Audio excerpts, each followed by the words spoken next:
Hello world, this is Sparky, and in today's video I'm going to be reviewing my Kenwood R-2000. Now the reason why I'm reviewing this radio is because as of yesterday, Sunday, December 20th, I've owned this radio for over a year, so I figure now's a good time to review this bad boy. I'd have to say this is one of my favorite radios. If I would have to scale back on my collection, this is one of the radios I would be keeping. I just love this thing. It's one of my favorites to use for DXing the amateur radio bands, which I have right now. I've got 18 megahertz, which is the, I want to say, 17 meter band, if I remember correctly. If I'm wrong, well, obviously, you fellow shortwave radio listeners and amateur radio operators will know which, band this is. But anyhow, for a little bit of technical details, this radio was made between 1983 and 1992 by, obviously, Kenwood. It's a solid-state radio, obviously no vacuum tubes in here, and it's a triple conversion super heterodyne radio. It has a coverage of 150 up to 30,000 kilohertz. Did I say that right? Or 30 megahertz. It can get AM, FM, upper sideband, lower sideband, and CW. Let's see here. You got your power button here, your timer button, record line, headphones, obviously. This is the speaker right here, and in my opinion this has really good sound. I know some shortwave listeners like to add a additional speaker to their radios for better sound, but in my opinion, like the Yaesu FRG7, this one does not need an external speaker. You got your let's see here, function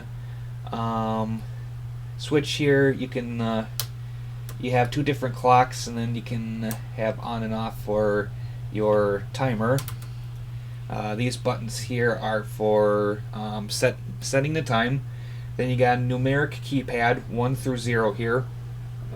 That is not for entering in the frequency, that's just for storing frequencies.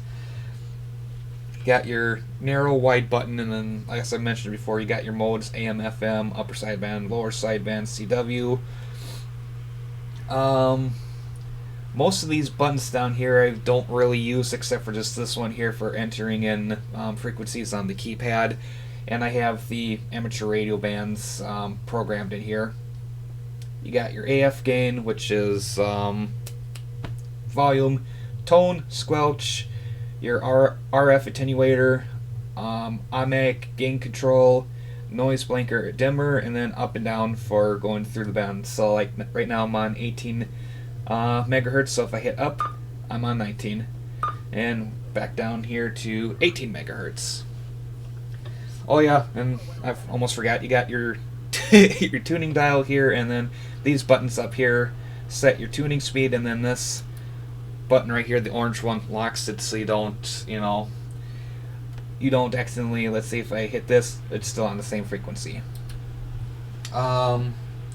Let's see here. Now I'm going to demonstrate what this thing sounds like. I'm going to have to move the microphone closer, so hopefully you can hear it.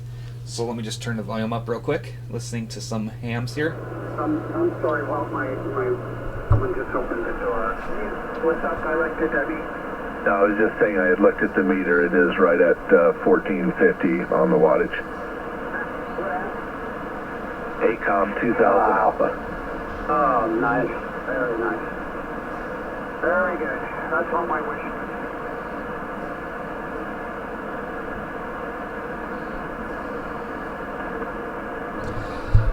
Okay. I'm back looking at you after, Joe. And that's what it sounds like. Hopefully this microphone gives you a bit of an idea what it sounds like.